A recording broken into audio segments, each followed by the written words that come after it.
By the winter of 1943, the Allies had numbers, industry, and courage, but not reach. The 8th Air Force called it the Berlin Gap. It wasn't a line on any map, yet every pilot knew where it began, the invisible boundary beyond which American fighters could no longer protect their bombers. Once the escorts turned home, German interceptors swarmed from every direction, cutting through the formations like wolves through a flock of sheep. In London and Washington, planners searched for answers. Larger fuel tanks made of metal would add too much weight. More powerful engines meant higher consumption. The mathematics of survival refused to bend. Then, in a small RAF office in Farnborough, a team of materials engineers proposed the unthinkable, a disposable fuel tank built from paper. The idea moved up the chain quietly, almost in embarrassment, a footnote in a world obsessed with armor plate and horsepower. Yet desperation gives strange ideas a chance. Tests began at a hidden airfield in Surrey.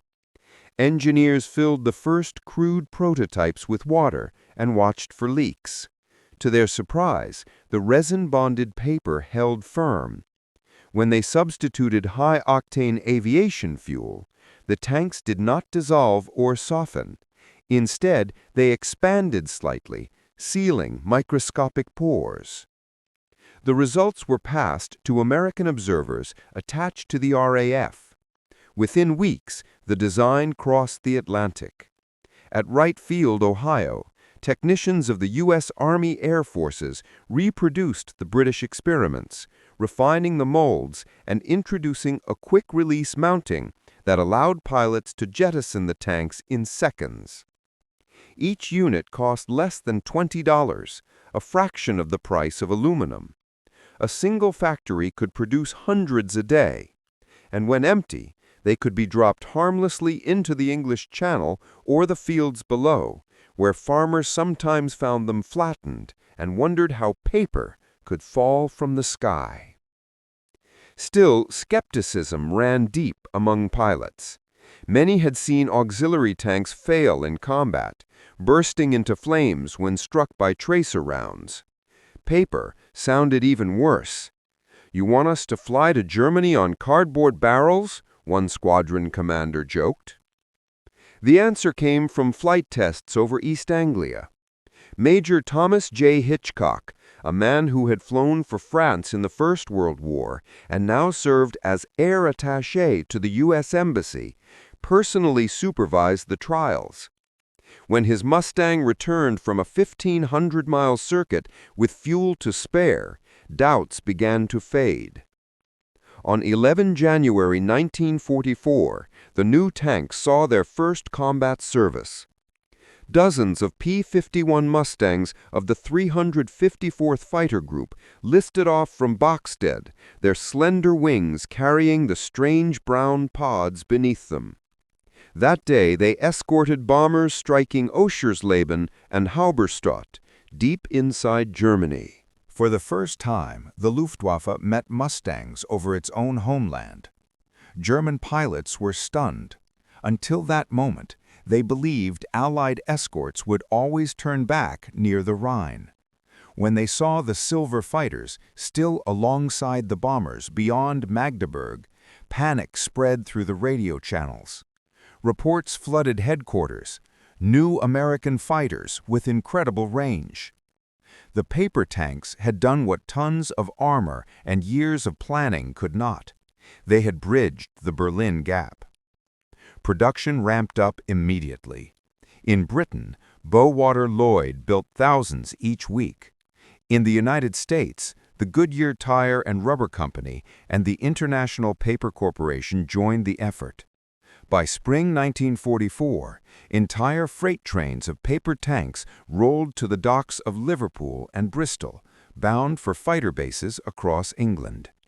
The system was simple, efficient, and almost elegant. The tanks were stored empty to prevent fuel vapor buildup. Before a mission, ground crews filled them, bolted them beneath the wings, and tested the quick-release lines. Pilots would climb to altitude, switch to the auxiliary feed, and drain the paper tanks first.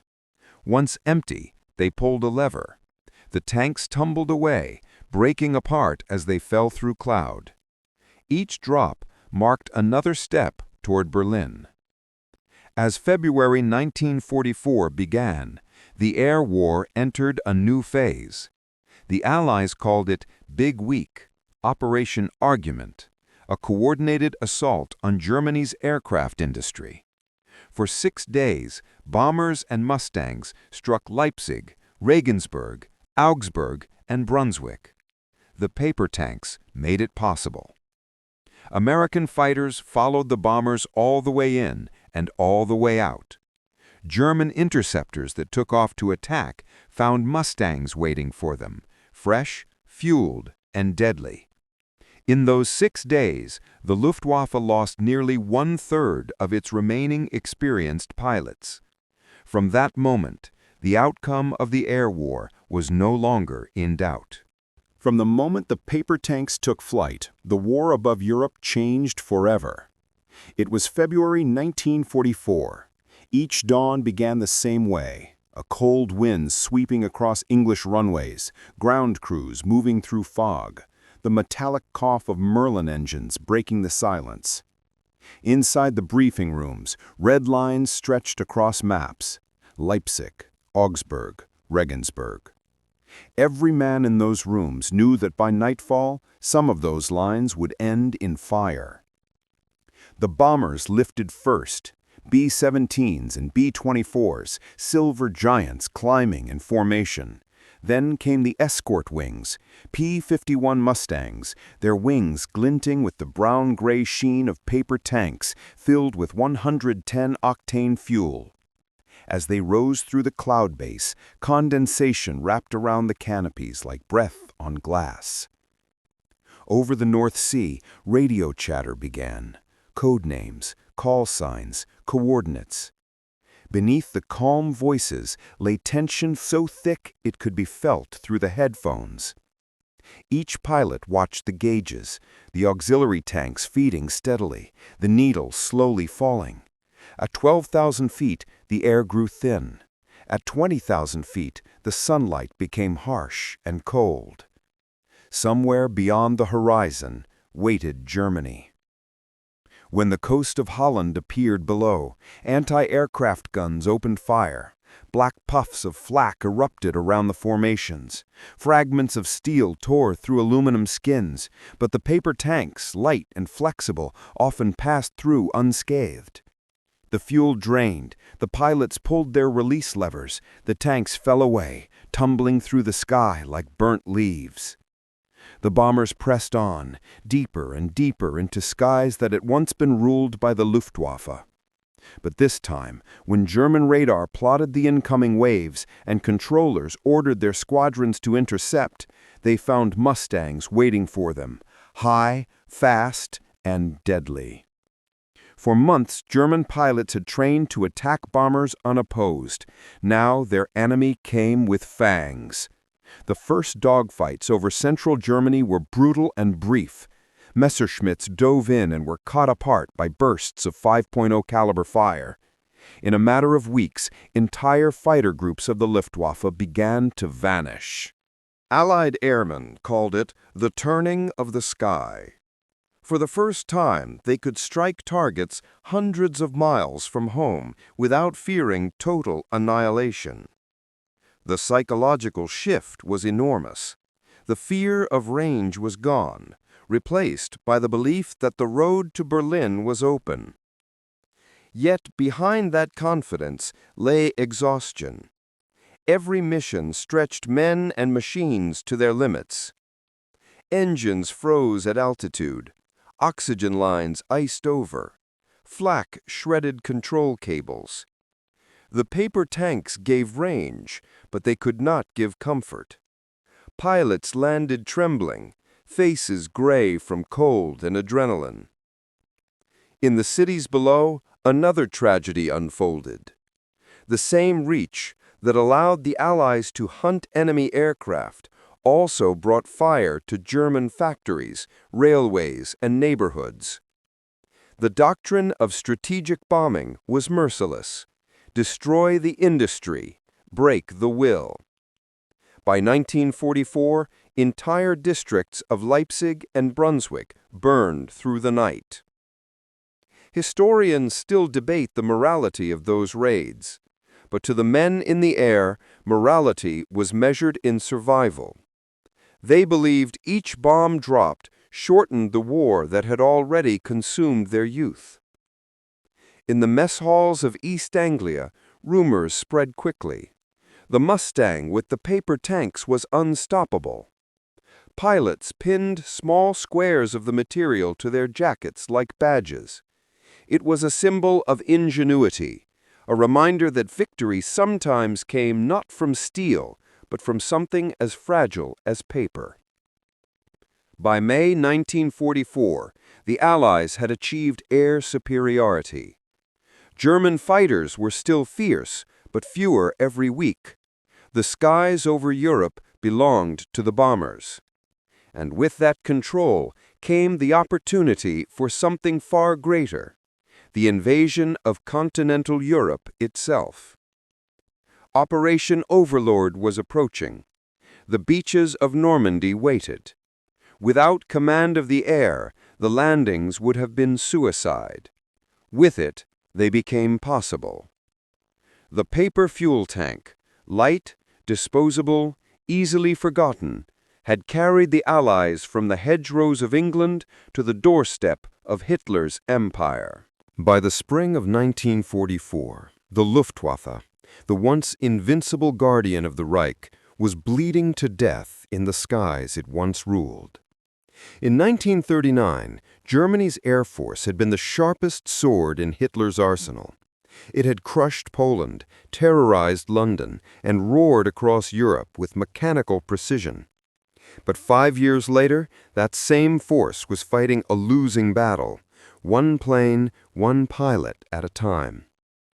The reason wasn't just bravery or tactics, it was math.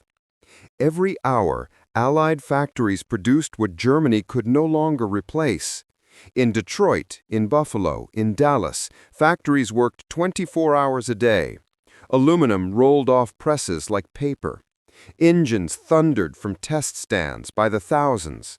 America was not only fighting a war, it was manufacturing victory. By contrast, in Germany, fuel was running out. Skilled pilots were gone, lost in combat, replaced by boys barely old enough to shave. The Luftwaffe schools were rushed, the training hours cut from 250 to less than 50. Some pilots saw a real aircraft only weeks before combat. And still, they were sent into the sky to face the Thunderbolt, the Mustang, and the Lightning. Over Berlin, Hanover, and Kassel, the duels continued. The Luftwaffe's last hope, the Me-262 jet, was fast, but too few. Its engines lasted just 25 hours before failing, and Allied P-51s ambushed them during takeoff and landing. From the air, Allied pilots began to notice something unsettling. The once organized German intercepts became chaotic. Squadrons that used to fight in perfect formation now broke apart almost immediately. Their radio discipline collapsed. It was no longer a military defense, it was a desperate struggle for survival. In one mission over Leipzig, a single Mustang squadron downed 18 German aircraft without a single loss. That same day, in a desperate counterattack, Luftwaffe pilots rammed bombers in midair, kamikaze tactics born of hopelessness. And below them, the German people looked up at skies filled not with defenders, but with fire. By late 1944, Berlin was under constant assault. British bombers by night, Americans by day. 200,000 anti-aircraft guns filled the city's rooftops. The thunder of the flak was endless, but so were the raids. Hitler raged from his bunker, accusing his air marshals of cowardice. But it wasn't cowardice, It was collapse. The Allies had done what seemed impossible. They had destroyed the Luftwaffe not by outflying it, but by outproducing it. By turning an industrial idea, a paper fuel tank, a mass assembly line, a disposable part, into a weapon that Germany's brilliance could never counter. The Luftwaffe still fought with courage. There were aces who scored dozens of kills to the very end. But courage, without fuel, without parts, without time, was nothing. In the final months of the war, the sky over Germany belonged entirely to the Allies. Bombers flew unescorted, striking anywhere they pleased. Rail lines, fuel depots, and cities disappeared under clouds of smoke. The Reich's industrial heart stopped beating. When the Red Army crossed the Oder River in 1945, there were no Luftwaffe squadrons left to stop them. When the last American raids hit Berlin, there were no fighters in the air, only the echoes of engines that would never return. The air war had begun with lightning and ended in ashes. And at its center stood one simple truth. Victory in the modern world didn't belong to the side with the best pilot. It belonged to the side with the best factory. The sky, once a battlefield of steel and fire, had become the ultimate mirror, reflecting the triumph of industrial will over ideology. When the guns finally fell silent in May of 1945, Europe lay in ruins, but the sky, once filled with death, became the foundation for a new world. The factories that once built bombers began producing airliners. The same engineers who perfected the Mustang's wings now turned their minds toward peace, toward a generation that would fly not to kill, but to connect. In America, the industrial miracle that had crushed the Luftwaffe became the seed of global dominance. Boeing, Lockheed, and North American Aviation, once names whispered in briefing rooms, now defined the age of flight. In Germany, amid the rubble, the lesson of the air war was not forgotten. Men who had once fought for a regime of tyranny began rebuilding a nation grounded in democracy. They had seen the real power of America, not just its bombs, but its belief that freedom could fuel invention. Walter Hallstein, once a German officer, would later help create the European Union. Thousands of former POWs who had witnessed American industry firsthand returned home determined to rebuild differently. The Marshall Plan gave them the tools. The spirit of cooperation gave them the will. And thus the German Wirtschaftswunder, the economic miracle, was born. The world had entered a new age, one where the balance of power was written not by soldiers on battlefields, but by engineers, scientists, and the hum of assembly lines. Yet beneath the optimism of progress, another shadow grew. The war's final lesson, the mastery of air power, had unleashed something far greater and far more terrifying: the atomic bomb. The same principles that made the long-range Mustang possible, lightweight materials, efficient engines, and the fusion of science with war, now carried humanity to the edge of extinction. Hiroshima and Nagasaki burned as reminders that victory in the skies came with a price the world could barely comprehend. The Cold War that followed was, in many ways, an echo of World War II's air race.